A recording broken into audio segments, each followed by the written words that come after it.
Something in the bushes.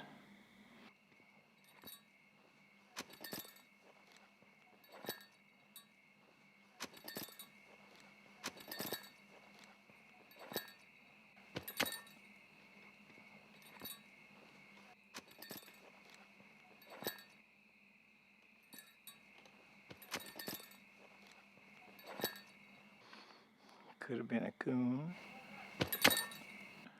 coyote, something.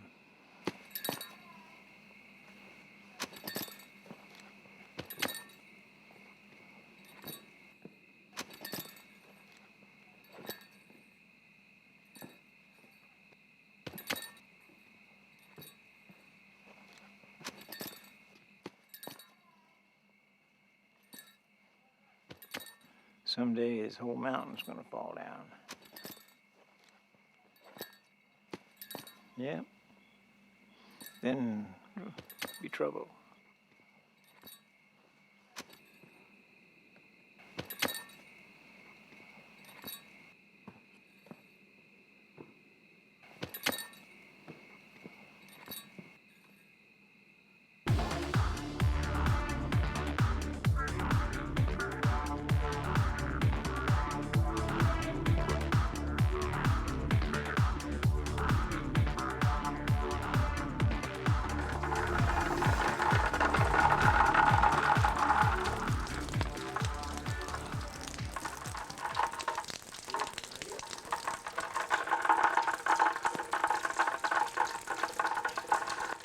In a flash flood and about to drown, and somebody came along and yanked me up out of the water and put me in a nice warm dirt bed. Wouldn't I be happy? He's a big boy. Another rescued soul. I wish people were as easy to rescue. They're not.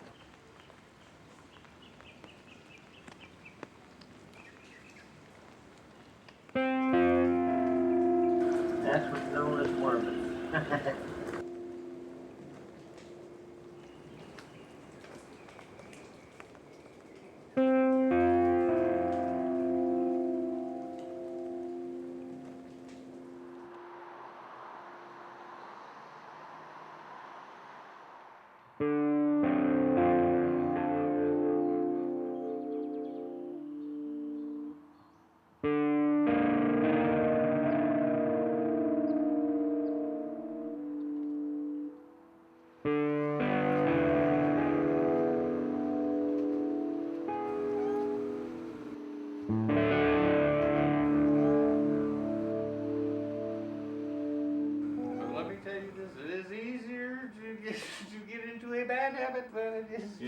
See what's happening, Dyanne.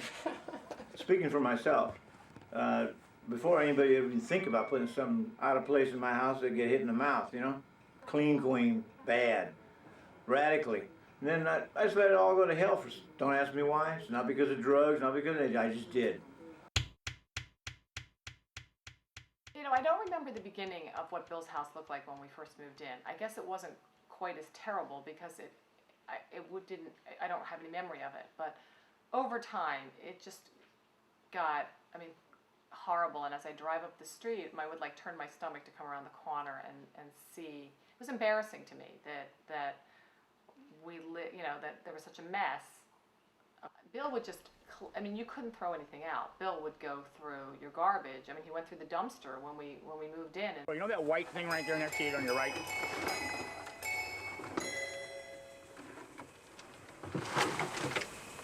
That was a nice piece of Danish furniture.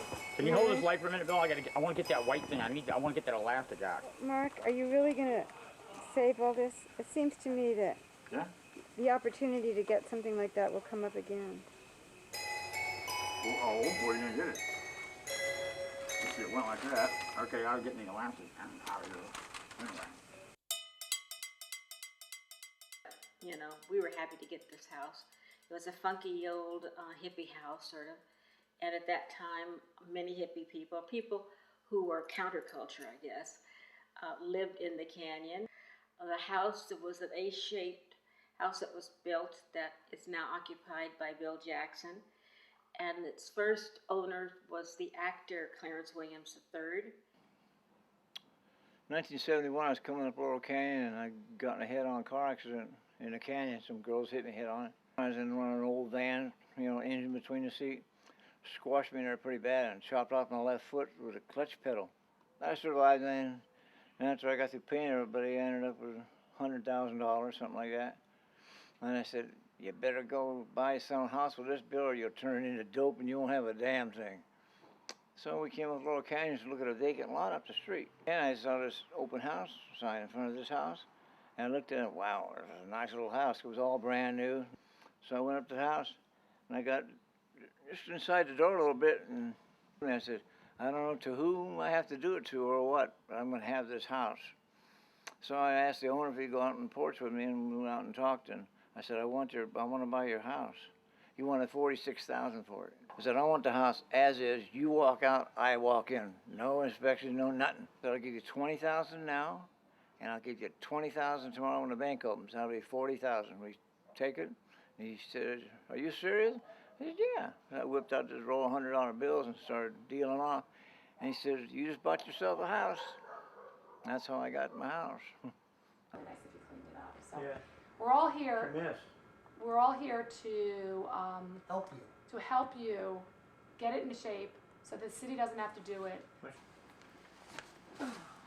Have they put any liens on your house? Well, they haven't done anything yet. Okay. We have several agencies that are, you know, You're going to get me.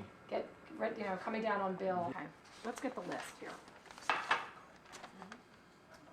Open storage of inoperable vehicles in the lot. They have things on your house. They say broken split wood siding, damaged interior porch steps and railings, broken windows, rusted and torn screens. Those are all of our houses. Yard, excessive rubbish, vegetation, storage, trash, and debris. Oh, you didn't call my building rubbish. And there's also, Bill, this is, they checked off that Yeah. this is a supplemental to a previous order, which you got in September '99. Get some dumpsters and get some laborers to move this stuff, and hopefully Bill will comply. And I mean, we can't get this cleaned up. But you know what, I'm not gonna let the city back away. I think it's, you all have to keep in mind too, the kind of work that I do. I have to have stuff. You have to have wood and stuff piled around, because, you know, you've all had an occasion to need something. The neighbors pay for one. Of course, I already paid for the other one already, though. We'll see. But I'm running out of money. This is Bill Jackson. I rented a big bin from you a while ago, and, you know, we cried on the phone together because it was all my private things being thrown away.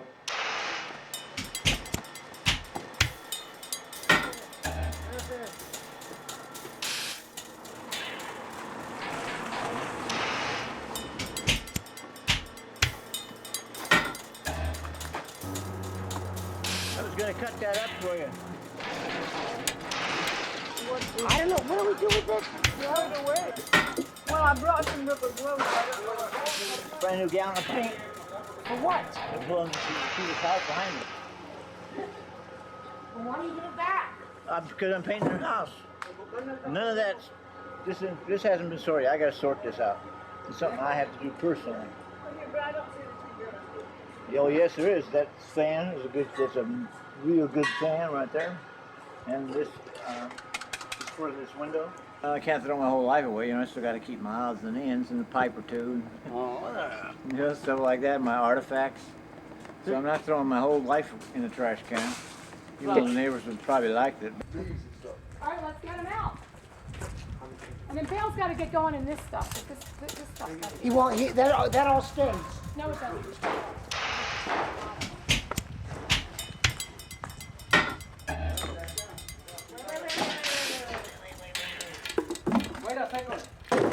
I throw away a lot of stuff that I would normally keep. That, you know, whenever somebody needs something, I always try to. If I have it, I try to give it to them. You know. She wanted to know if she should call up the Goodwill and have them, or Salvation Army, and have them not come because there's really nothing to pick up because everything's crap. he knows that I collect Viagra. So when he finds some nice little piece in his archives that he thinks I might like, he comes over and he brings me little things. Brought me this. One of my favorites, this little kitschy thing here.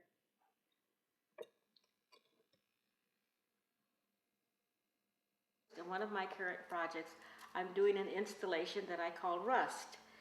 And sometimes I would come out in the morning, open my gate, and there's a little pile of rusty stuff, a little rusted offering from Bill. Oh, I would smile, oh, Bill, that's a little offering for me. Probably in the middle of the night when he was collecting spiders for, or birds, not, spiders for birds, or crickets for birds, or feeding the spiders, or whatever he does at night with his critters.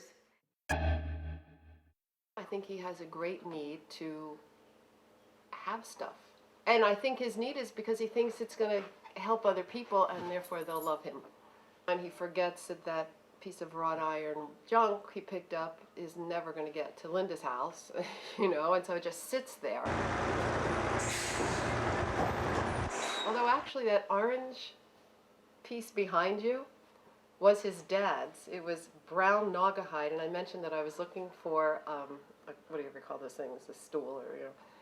And he brought it, he actually brought this from his dad's house.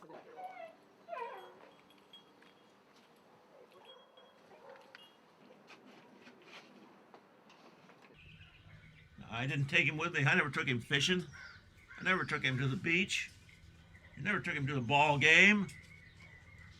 He's lucky to get to go to a movie. And I didn't take him. I gave him the money and sent him. There's many things that a father should do for their son that I didn't do. Well, my father and I didn't get along. He didn't. He was a little paranoid at showing love to boys and stuff. I remember the first day I met my father was when I went out in front of the house. He was fixing a toaster that we had, one of those old-time toasters. And my sisters were skipping in front of the sidewalk, in front of the house, and he'd come up hugging him and stuff like that. Well, I just followed suit, right? And I came up and I put my arm around, gave him a hug and a kiss on the cheek. Pushed me away. Hey, well, men don't touch each other, boy. And so he said, men shake hands, and I never touched my father since.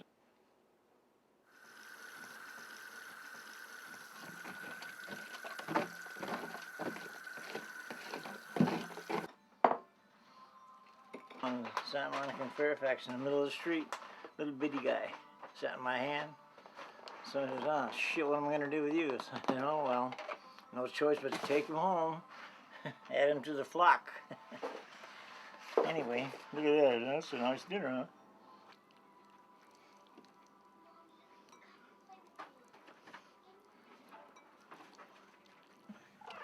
Here you go.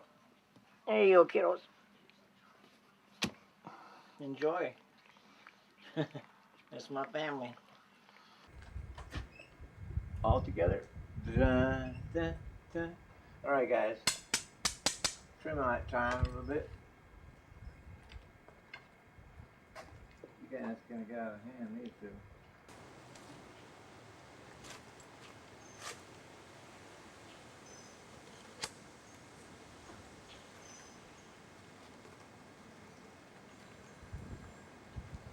If you ever want to get rid of something, ivy or something, little ferns, and there's the little runners, and the ferns sprout up from them.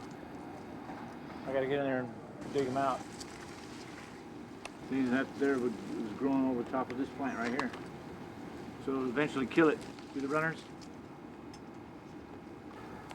Separate them like so. Take off the dead ones. And you, ta-da! You got two plants.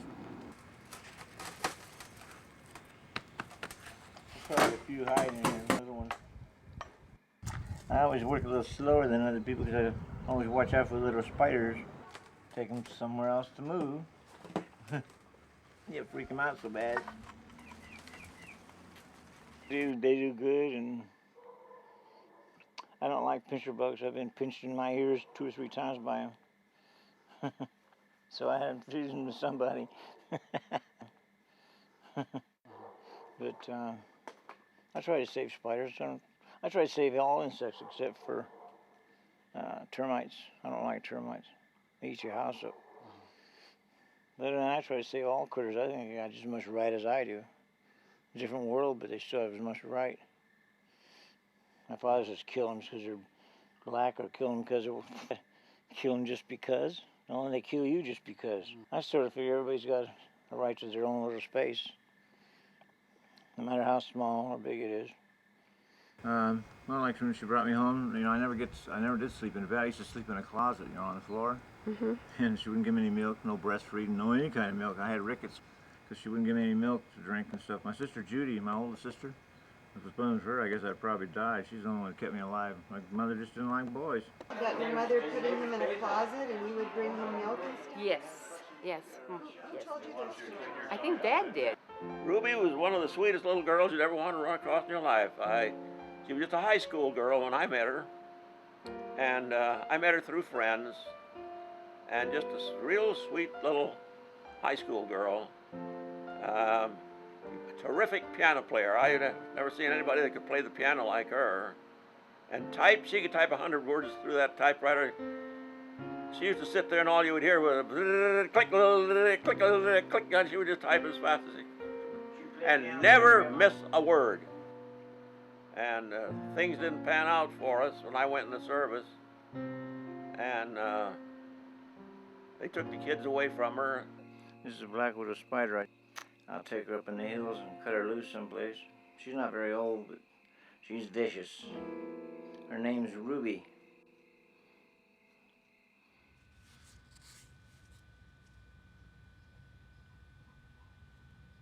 First time you ever been outside? This is Billy Bird. I've had him since he was a week old or so. I didn't even know what it was when I first got him. It was just a little yellow thing, sat in the palm of my hand. And so I raised him and he turned into this. I've had him 18 years. He's a real good little guy. He's a good boy. But something happened to him the other day. He had a stroke or something. His left leg is kind of paralyzed. He can't stand up anymore. The orthopedics guys hopefully will be by in the next hour or so. If not, they'll probably be by first thing in the morning. I expect they're probably going to want to put a cast on your foot. And we're going to get you some crutches and teach you how to use them so that you can get around okay at home and you got to stay off that foot for a while. Okay. What we're going to do tonight is we're going to put on the permethrin cream head to toe. It's going to stay on there for about 12 hours and then we'll come in and wash it off. That should take care of any critters that are crawling around on you. But in the meantime, nobody can touch it without gloves on because of the little critters that may be crawling on them. So until he gets the permethrin tonight, nobody touches them. It's a cream, it's an anti-scabies cream that's going to go on from head to toe. And that'd be fun? and we'll wash it off in about 12 hours or so. You can get it in a variety of ways. Typically, it's being in an environment where there's a lot of little critters running around. Certainly, an environment where there's lots of animals. Yeah, certainly a dirty apartment could do it. Certainly running around in the gardens a lot, just digging around in the dirt. Laurel Canyon. I remember it when it burned down. And all the things that burned with it, the ashes that are left, it's all dirt, all filthy. And every time he goes up there, something happens to him. Let's pry this up over here. It's wedged. I didn't bring the crowbar. I think screwed everything.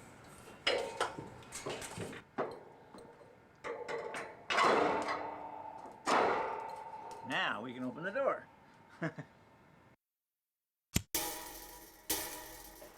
His role in the neighborhood is the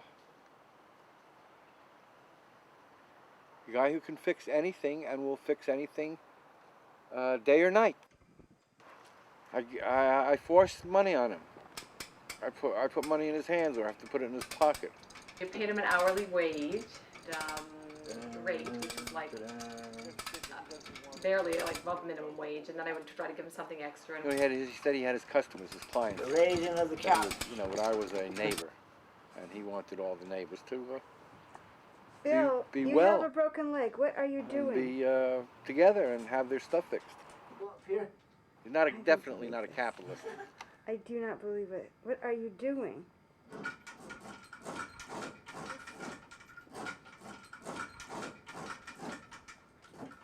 We're into bondage in this place. Your couch is now free. It looks so innocuous. It doesn't look like the kind of couch that would cause so many problems. Yeah, minor problem, but not too Come bad. on. You had to dismantle my entire deck, and now you have to put it back together? I mean, No, I ain't paid to do that. I just paid to take it apart. In the early years that I lived here, he was this guy who was always out to help people. He took out people's trash cans on the night before trash day. All up and down the street, he would do that. The first week I lived here, Bill saw me pulling my trash cans out of the trash can area to put them in the street, and he said, "Jeff, I'll get that." And I said, No, Bill, I'll get it. And he said, "No, I'll get it." You know, and he does it only out of kindness. He doesn't expect anything. There's no benefit to him in it. He just does it because he does that for people. I took this crown over to my uncle, to my cousin, who's my dentist. I can just see him standing there looking at it. He said, "You mean to tell me that the guy that made this is pulling weeds?" That's what he was doing at the time, pulling weeds in the neighborhood. Disgusting. He was a terrific dental technician. What I mean is, he could make those crowns just beautiful. But no, he had to go and goof off, lose everything he had. So he went back into weed pulling. He's been in weed pulling ever since. I don't know if he's going to ever get out of it or not. He's still pulling weeds, letting people cheat him out of money. I'm trying to talk him into moving out of that godforsaken rat hole that he lives in and move out into the country somewhere where he can become somebody, but he's not going to make it, and I'm going to die before he can get there. To keep me out of trouble in the summertime, I'd pick grass. He made me pick blades of grass, 10 little piles of 10. He would pick 9, and in the 10th one you tie it around a little bundle. And I had to do 1,000 pieces a day. And he'd come home at night and he'd pick bundles and check to count them, and if there's any of them short, I get a swat for each one that was short. That's what I did during the day in the summertime to keep me out of trouble. He beat me up quite a bit. I used to get a licking almost every day, razor strap thing. When I hear his car coming on, I'd just go in his room, pull him out of my pants and lay on the bed because I knew I was going to get it. He was pretty pissed off at me because he didn't want me to use the telephone, so he had it chained up so I couldn't use it. So I took it apart and used it anyway. And so when I put the phone back together, I forgot to put a part in it. And when he came home, he found the part laying on the living room rug. He came in and snatched me up from the table by the throat and had me in the corner of the kitchen, strangling me. And my sister Judy pulled him off me. Yep. It was on my 8th birthday, and he gave me a suitcase and had my clothes in it and took me to the door, and that was it. Out I went. I walked through Highland Park down Figueroa. I think I walked most of the way. I walked to Hollywood because I remember walking down Vermont, not Vermont, but Western. I remember going down to Western. Yeah, I walked most of the way. I was on the streets of Hollywood at 8 years old. I was just walking down Hollywood Boulevard, just meandering along, looking for something to do. Suddenly there was this man came up behind me and he started singing to me, "It had to be you, it had to be you, oh wonderful you." And he'd say, "I walked 1,000,000 miles for one of your smiles." And he was a little, about 60 years old, bald-headed guy. "Want to come over to my house and I'll get you something to eat?" Everybody called him Uncle Filthy because he was walking up down the boulevard all the time singing this song to the boys, young boys. But it was above the Rexall drugstore on Hollywood and Vine. He had an apartment above there. And so I became one of his conquests, should we say? Yeah, I don't see what anybody could see in a little kid. What the hell, what turns you on about a 5-year-old body? Yeah, they took good care of me. Real good care of me. Fed me and clothed me and gave me a place to stay until they were tired of me and then they shipped me off to somebody, one of their friends. I mean, them teenage years, you're done. Did you feel sad that they didn't want you anymore? No, I don't remember. I don't think so. It was just that it was time to move on, Then I went on, I just lived on the streets, here and there and everywhere. Yep. Still, in those days, the streets weren't so bad. They're not like they are nowadays. I hate to be on the streets nowadays. It'd be bad. Yeah, for years as a hustler. And so I was pretty good looking, and I had what they wanted, and I was well endowed, and that's what they want for. That's what they go for. I used to make $40, $50 for each time, but that was good in those days. Nowadays, it wouldn't be shit, Good. All right. Are you still making these?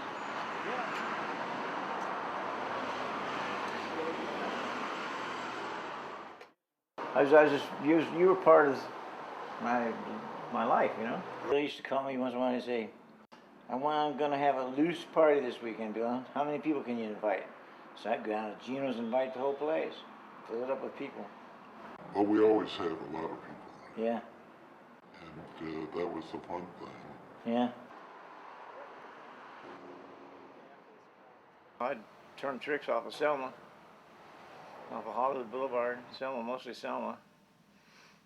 I'd do that a few times every day and got plenty of money to do what I wanted to do. And I had steadies. I got to where I had a steady. I just one man, he used to rent the penthouse at the Hotel Knickerbocker, which was a real posh place in those days.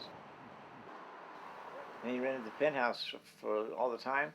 And I used to stay there, and he'd come in town once a month. And I'd organize an orgy for him, but he was from Texas, rich man, oil man. I was only like 17, 18 then. Hotel Knickerbocker. 8, 10, 12 people, boys and girls. And he'd come in and we'd have a big orgy. He'd give everybody a couple $100. He'd go on his way. I liked orgies. That's always said. If I Now those were human beings. If I couldn't live in this era, I would want to live in the Roman orgy days. Other than that, forget it. But I like a big pile of people getting it on. Antoine, I have had it with his mood swings. I'll tell Antoine you were displeased. Up on the summer shoes. Rolling back.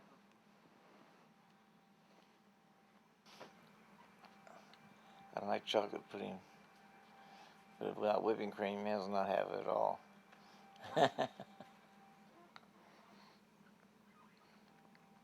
I guess sweets remind me a little.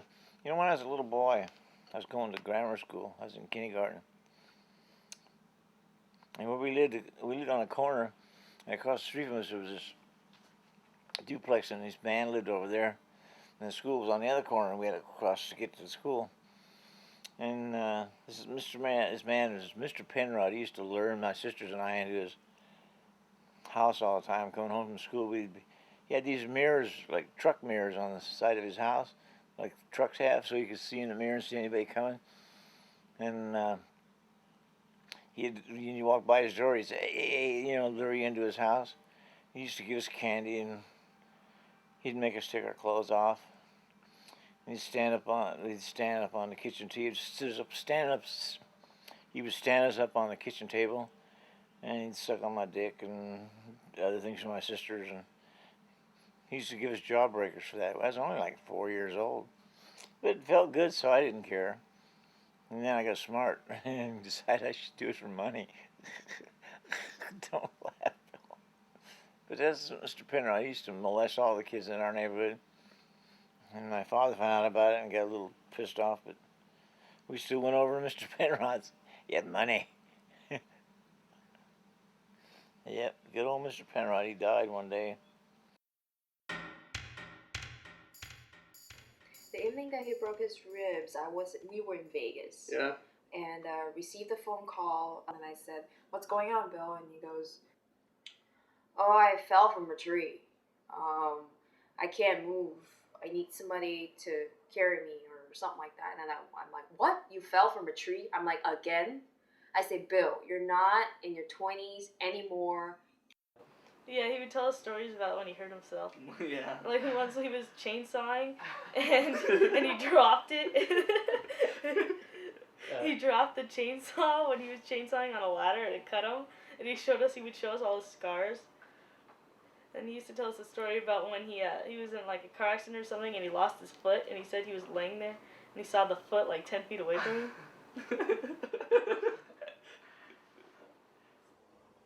Well, now I think he gets hurt a lot because he's old and he's hurting. He's physically hurting, and he still thinks he can do the same thing he always did.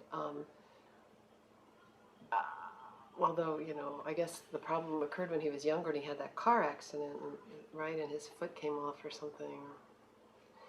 Why? I mean, karmically, why? I don't know. You know, I don't know why he gets hurt so much. I think carelessness. I'm not going to go into spiritual karmic things about why a foot is severed. You know.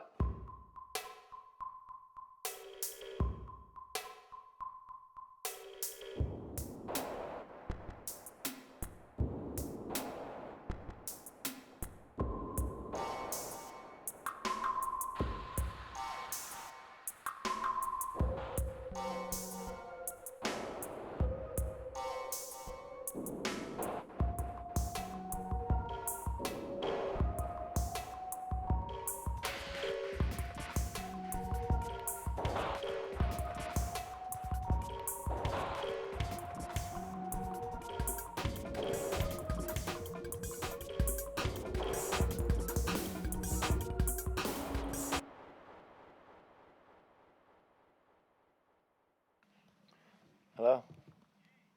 Hello, Dad. I'm doing pretty good, just laying here. Yeah, I haven't done nothing all day, just moved, laying in bed. Yeah, I don't think I'll come there tonight. I think I should stay in bed. Mm-hmm. Yeah. How are you feeling? Okay. Okay, Dad. Alrighty. Okay, Dad. Talk to you later. Bye. My dad, huh? Call to see how I was doing. It's Saturday night. I have no idea why he's here.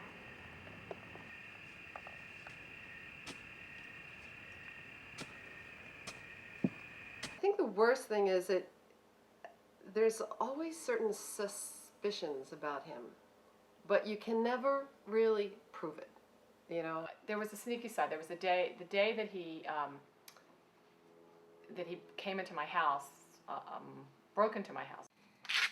I don't necessarily trust people around him just because of the proximity with Bill's house. I'm just afraid someday some dude might just climb over and I don't know what they're on, and you know. Doing gardening, and he had brought a ladder over because we had asked him to clean out the drains, and I had this 3-story house. You know, there's some real strange cats, I mean people, that come over and all times of the night, you know.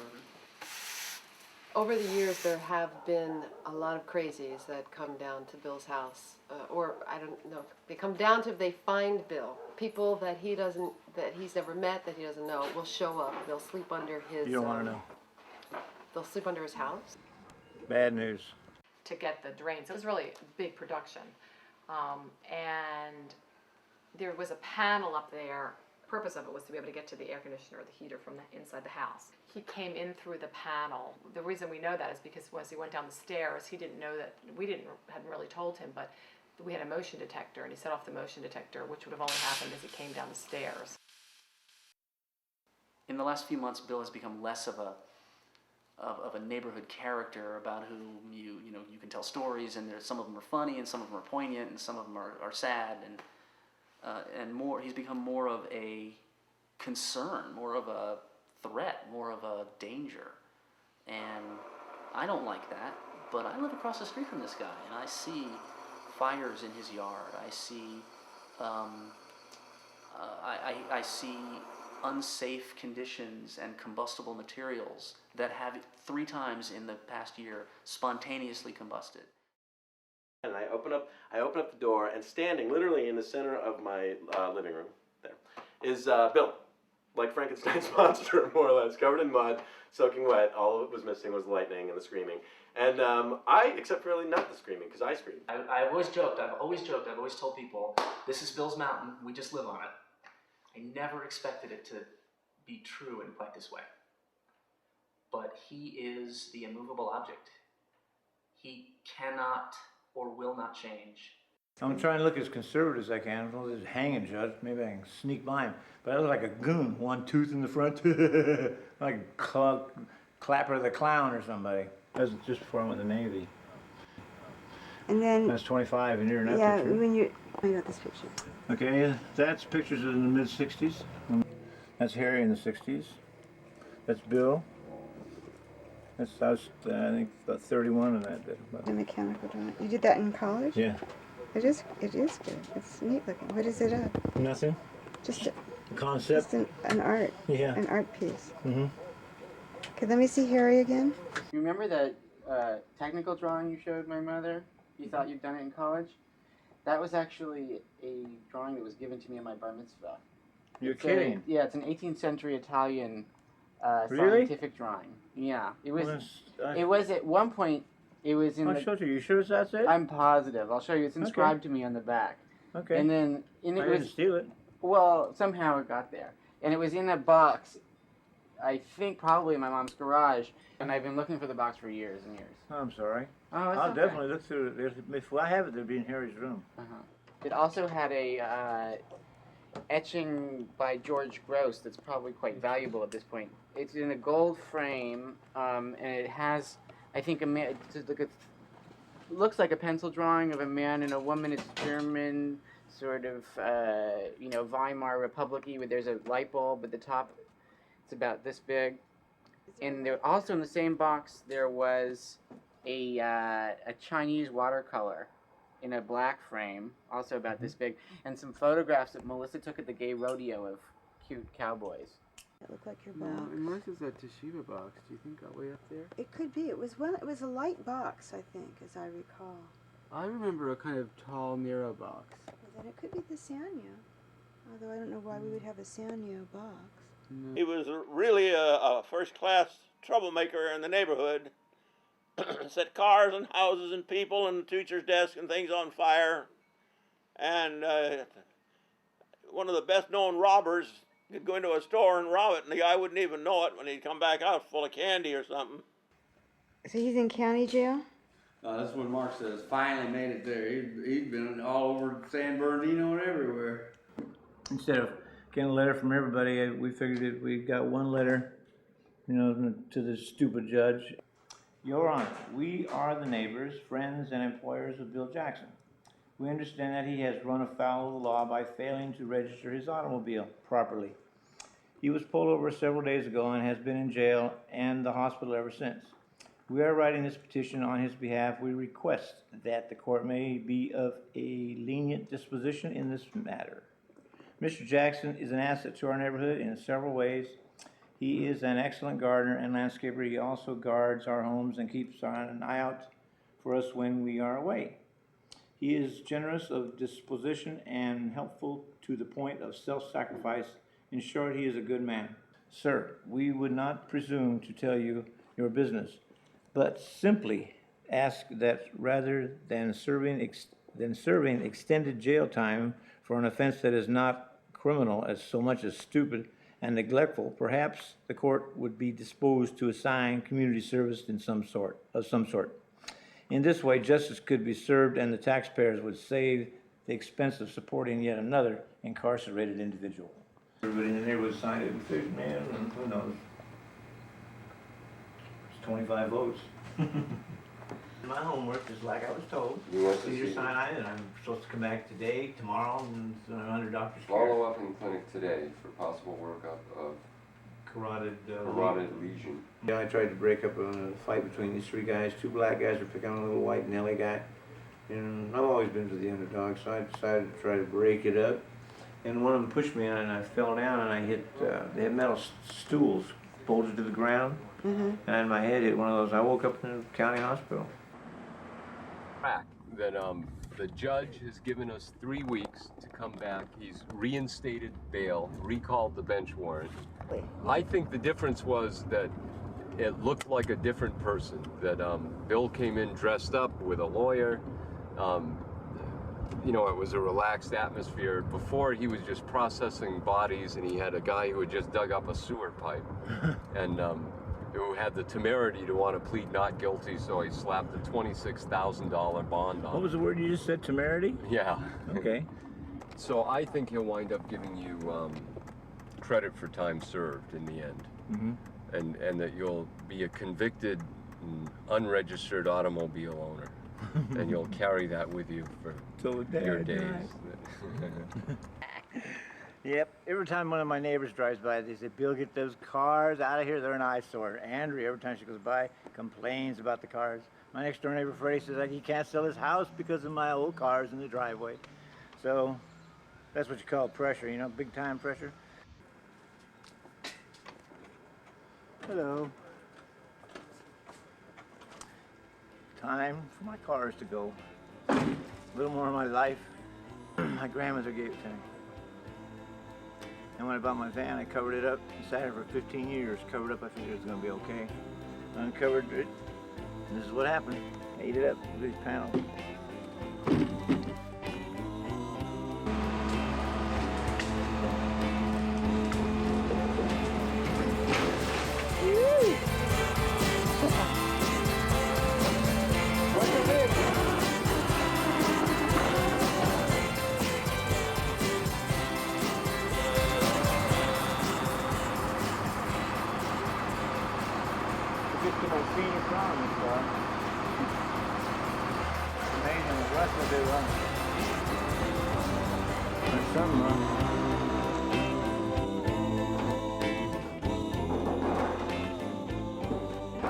It's a piece of my life. I guess I probably don't look much better than that 57 does up there.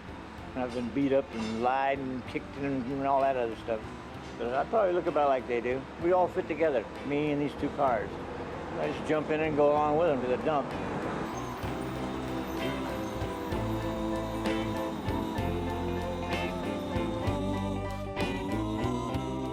So now they're out of there. I hope they're happy. I'll fill the driveway with junk now and see how they like that, if they like that any better. What a lousy human being, huh?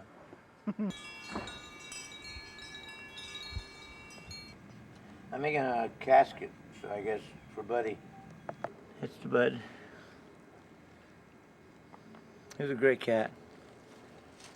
Mama Kitty went out and got wet. Came home and gave everybody a cold, but Buddy, my old cat, he's 22 years old. He just wasn't able to hang, so I lost him. So I'm burying, making a box for him to put him in. He's got to be buried before the sun goes down. Now, I'm going to push the side on.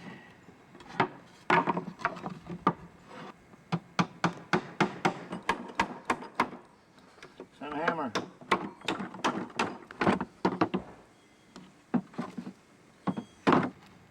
This is going to be a little airy, Bud, but that's okay. You're pretty sure that Bud will fit in there? Yeah. I think.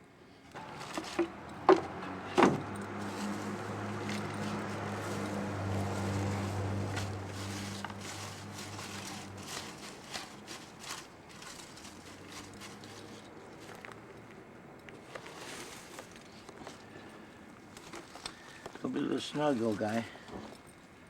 She'll be okay.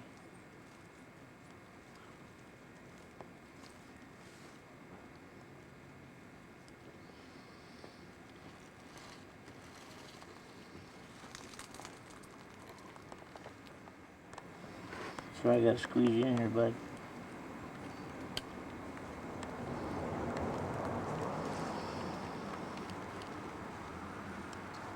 You'll be tight, old guy.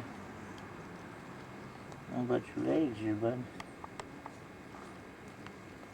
Tuck your foot, or that foot don't go that way, go this way, huh?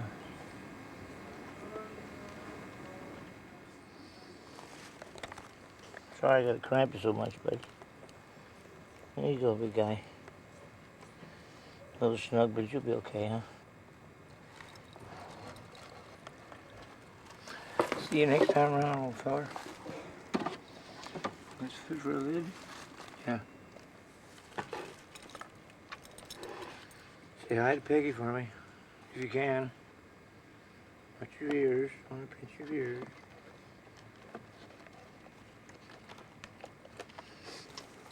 That'd work.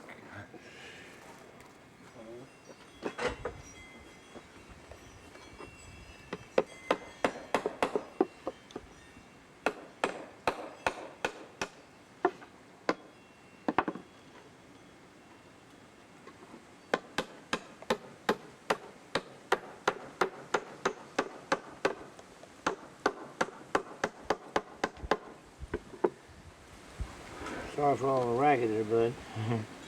scare him. I guess you don't have to worry about being scared anymore, do they? I'm Mark, and I'm just sort of a bystander, and I drink a lot of beer. It was pretty sad when Mark died. Mark was of the same bent, you know. He was a working fool. And that was 2 weeks after poor Jerry Lee committed suicide. All the suicides in this street. This is some street, man. What seems to be the problem, though? Bye, Mark. Hold out your tongue. Oh, no, come on. Ah. When did that freak out? Huh? Think it was? Oh, let's have some of Bill's lemonade. Your hands off of my lemonade. These things really wouldn't be that cheap either. She could just take these screws out and then open the window, crank it shut, and then up to here, and then put the screws back in right there. That'd work too. Get it that shut. No, because you can't. No. There's no screws there. There's screws right there, Mark. Why not? I don't know. I don't think that'd work. Why not? You jerk, you know I'm right, don't you? No, it won't work. No, it's not a good idea. Mark, look at. Look, Bill, stay out of there. One screw, 2 screws, 3 screws. I wouldn't do it. Why not? I really wouldn't. Why not? I don't think it's advisable. Why? It won't work. Why won't it work? Because you're wrong. I'm wrong? What do you mean I'm wrong? How can you say I'm wrong? He wasn't much of a backup, but he was a backup, you know. I don't have no backup now. No cheese. You didn't get no cheese.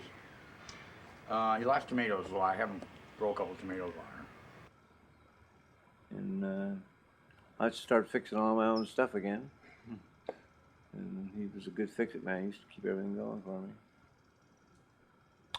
Yeah, it'll be a big change. But my house will be clean. Mark was a very sloppy person. But even now, that wouldn't matter too much.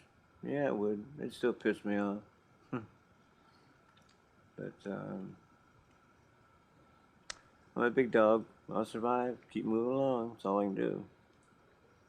Seems like everybody I know is dying except me. I'm the only one that's still kicking. You know, you ever stop to realize how many people that have jumped off Suicide Bridge Yeah, a lot, huh? that wish they hadn't halfway down? I felt weird about Mark dying, you know, and I still do. He was a pain in the ass, but I still miss the creep. I kind of wished he was moved away from my house, but I don't wish he was dead. You know, I don't want him dead. I wouldn't want to see him dead. But that's what he chose, so that's what he's done.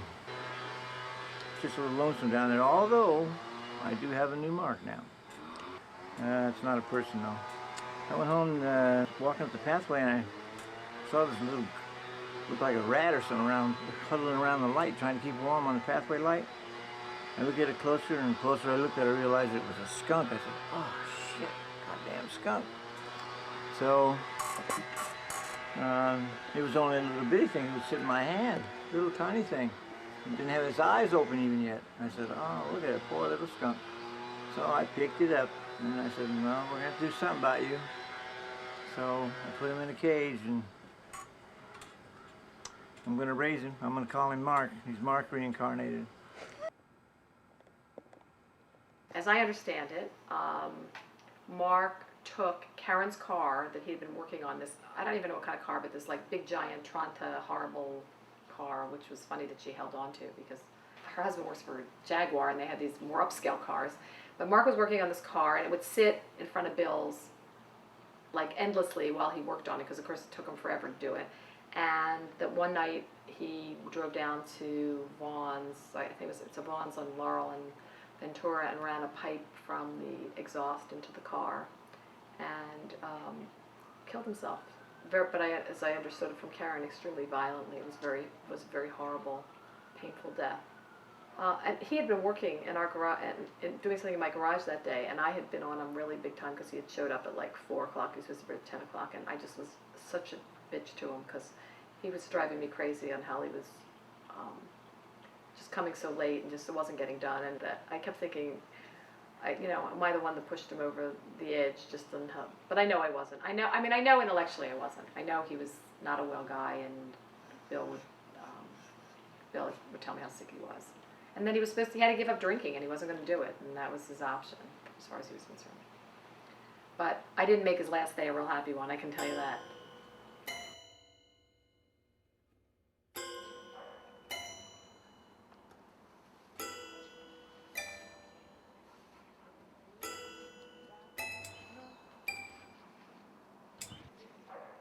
When he was a young fellow, of course, I didn't get to see him very much. I was in the Navy.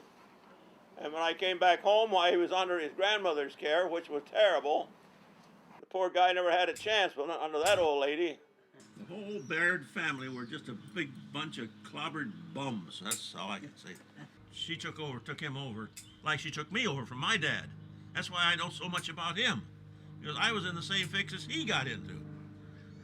My dad would tell me to do something, my mother would tell me, "No, you don't have to do that." And I wouldn't do it. My dad would come, "How come you didn't do it?" Mom, Grandma told me not. She said, "I didn't tell you that. I didn't tell you that at all." And my dad would beat me up for it, like I beat him up for it.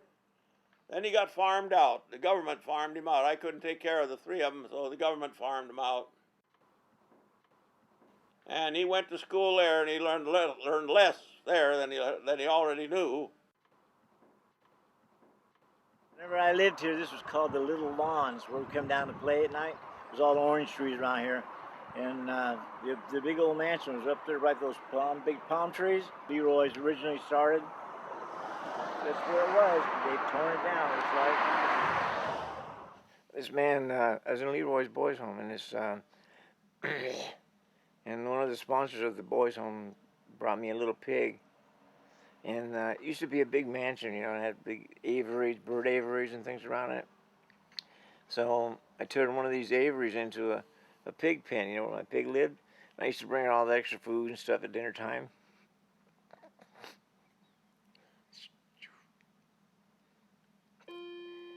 And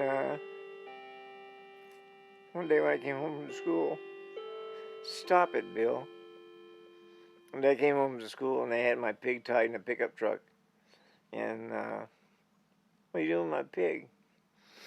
They said they were taking her down to Chino State Prison to get her slaughtered. And so he made me go down there with him. And they walked her up this ramp and they put these big hooks in her leg.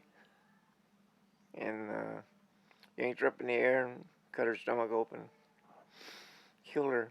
They threw her in boiling water. And he made me hold her heart.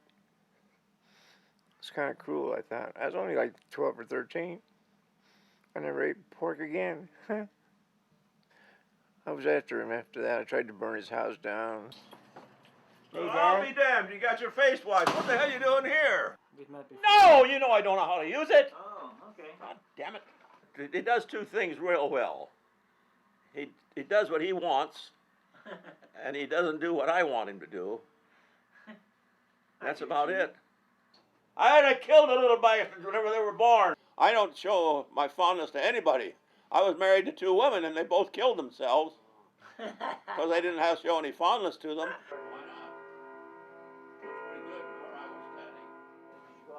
If you have any children, your little kids, get a good strong burlap bag. Then go and get you a couple of old car batteries. Put those batteries in the bag. Put the little kid in the bag. But before you tie it up, get an old rusty pocket knife and open the blade and put it in there too. Tie the top tight. Go over to the end of the pier and drop it off. Forget about it. Now, if they're good-willed and strong enough, they can take that rusty knife, cut a hole in that bag and get out of there. If they can't, just two more you don't have to worry about. The hell with the batteries, they ain't no good anyway.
fall asleep with tacos. He's sitting like I am right now, and then knocking the plate in the water. Tacos floating around, cold grease all over you.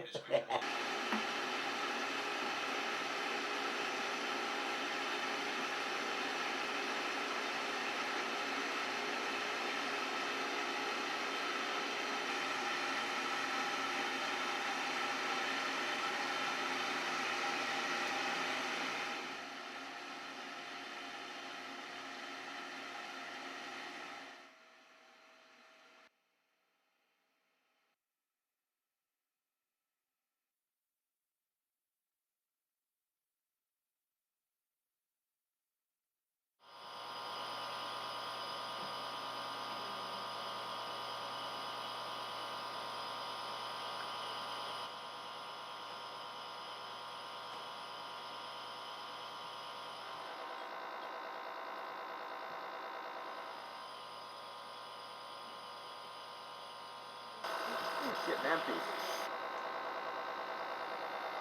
Yep. You mucked my hair. These are so bad in my house, I can do everything outside. My father thinks I look like hell. Doesn't like me looking like a hippie. I'm not clean enough for him. My hair's not short enough. I don't live the lifestyle he thinks I should live. He's always worried about me. And that's about it.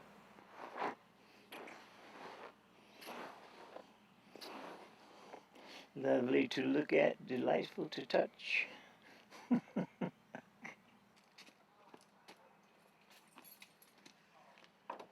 Yes, my dad built this whole kitchen. All these drawers, cabinets, everything. Very talented human being. Wasn't nothing my old man didn't know how to build or fix. It's a shame he can't do it now.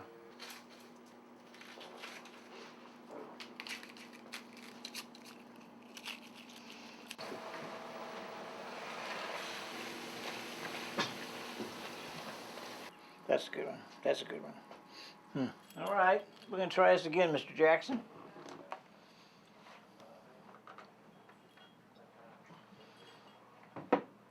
Same thing, only different.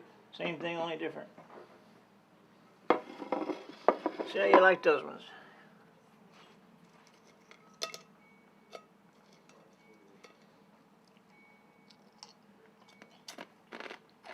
Better. Here's the salsa.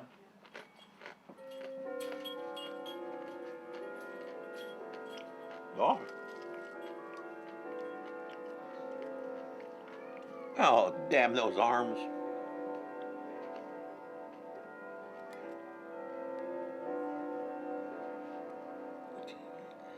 Can't do nothing with them.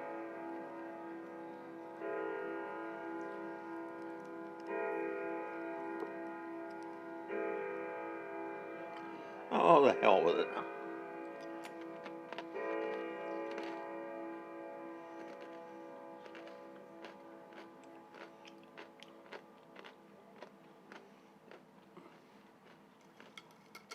He never got the love that he was entitled to have as a small boy. I never took him to a ball game. I never took him to the beach. I never took him no place but to the backyard to beat the hell out of him, that's all. And that's all I knew, trying to keep him out of mischief. And his sisters were the same way. No, they didn't get the... But Dad, I love you. Don't worry. Oh, get the hell out of here, you goddamn kid. Well, anyhow, I wouldn't trade him. I wouldn't trade him for any of these smart gilly-wigged with all the brains or all the tic-tac of it. He's a good kid. If he'd only do what he's told.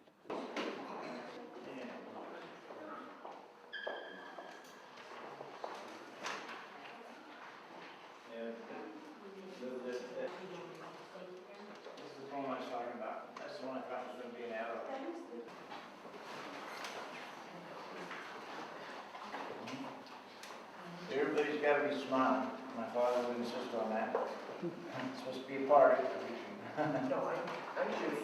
Is your sister Jane? Oh, I'm Jean. Is that you?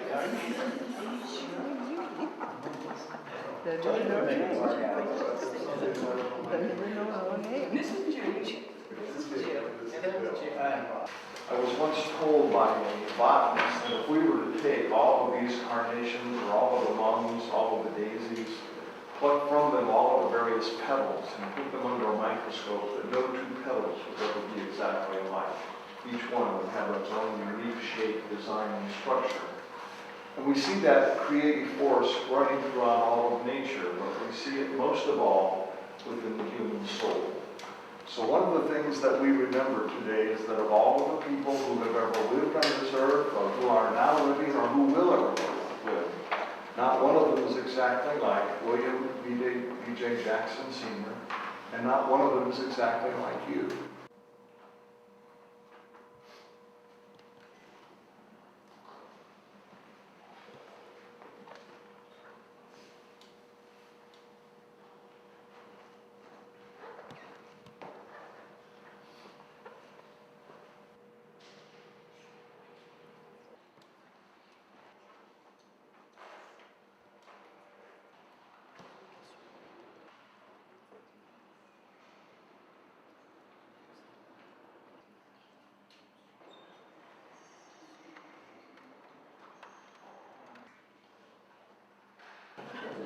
Me? Can you sing? Oh, okay.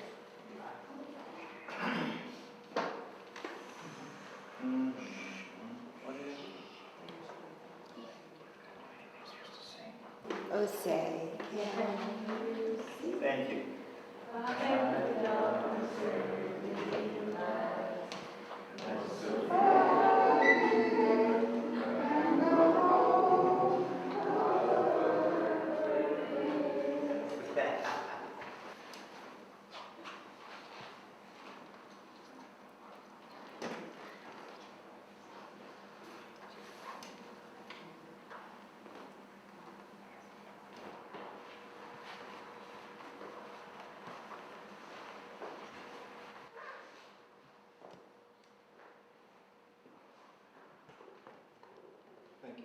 On behalf of the Waste Nation.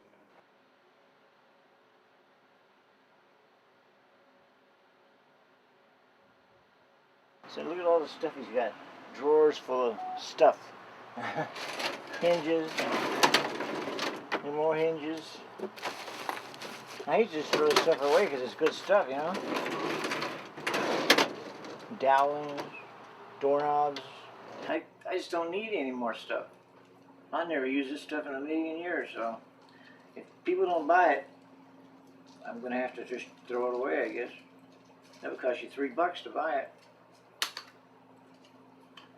Probably no one will show up, no one will sell none of it. I'll be stuck with all this shit. I guess he's up in heaven if there's such a place, looking down. I gotta get his approval, I guess. Say, well, at least the old stupid kid did something good at the end. Got rid of all my stuff and sorted it out real good. He did a good job at the end. He'll approve of my job at the end for sure. He'll approve of what I've done, painting and stuff like that. He'll approve of it. If he's someplace looking down, hopefully, or looking up, wherever he happens to be. And so I'll get his final approval. When I'd leave, all night long he would bark, and the neighbors complained a lot, you know, barking all night because he missed my dad, nobody here, and all that stuff.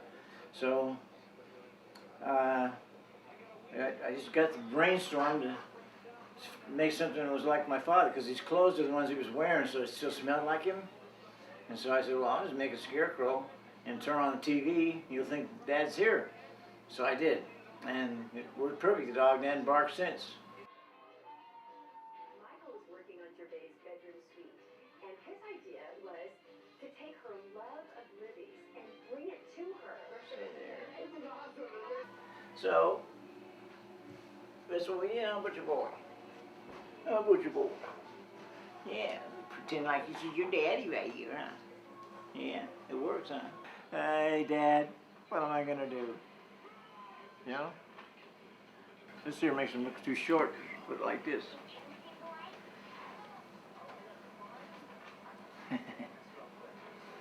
My father. We got to be good friends.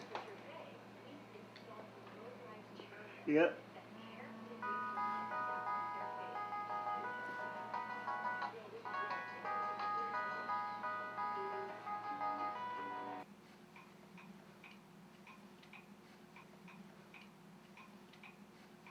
Gotta get that clock fixed. There's wires across inside.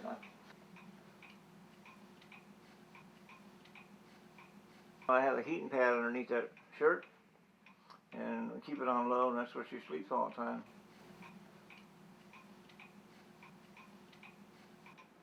She's responsible for these brats.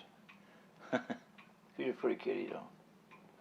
Mama kitty's a pretty kitty, aren't you? Look up. Close up. Time for Mr. DeMille to do close up. This is still going into work. Going into work. Sing it, Bill. This is the way we go to work, go to work, go to work. This is the way we go to work early in the evening.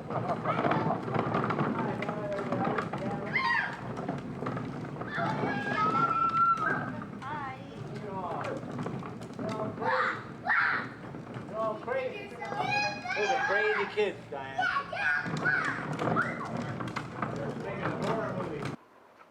He just has endless energy and great enthusiasm, and he's very kind.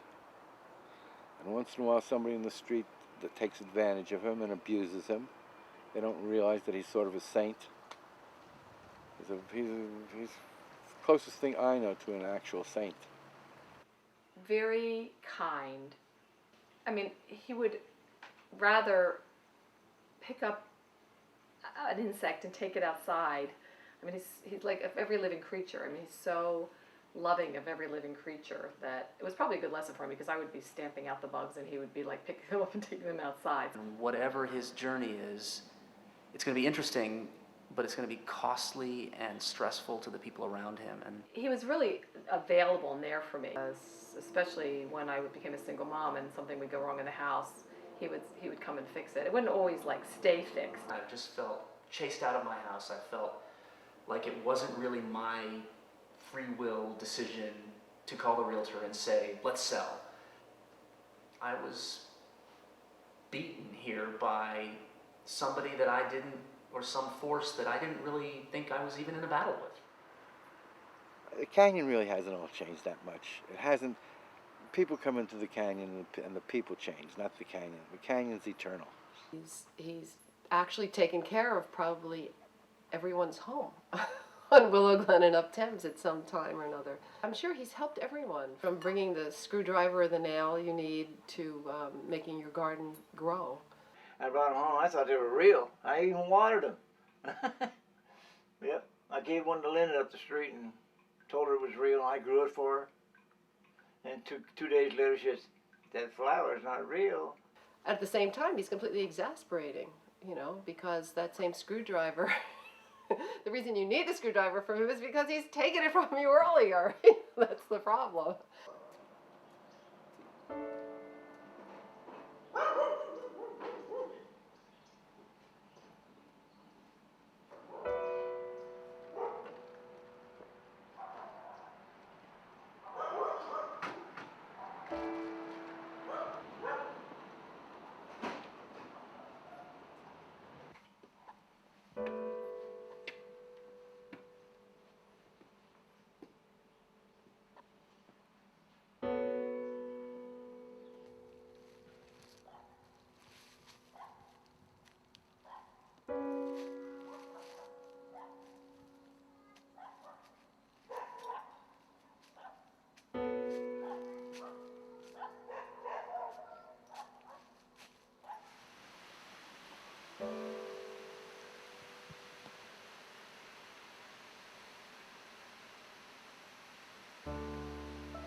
Sobeys.